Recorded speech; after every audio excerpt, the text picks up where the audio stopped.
अस्सलामुअलैकुम वरहमतुल्लाहि ताला बरकातुहू। आज मैं बात करने जा रहा हूँ उन मरीज़ों से रिलेटेड जो मरीज़ लीवर प्रॉब्लम में जूझ रहे हैं।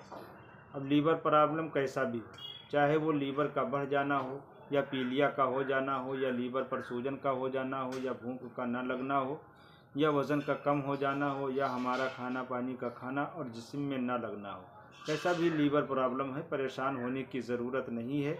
आप कटलिया चौराहा पे पहुंचकर गाजी शिफा खाना पे और अपने कोर्स को चलाकर, यहाँ पर कोर्स किया जाता है 3 महीने का और 2 महीने का।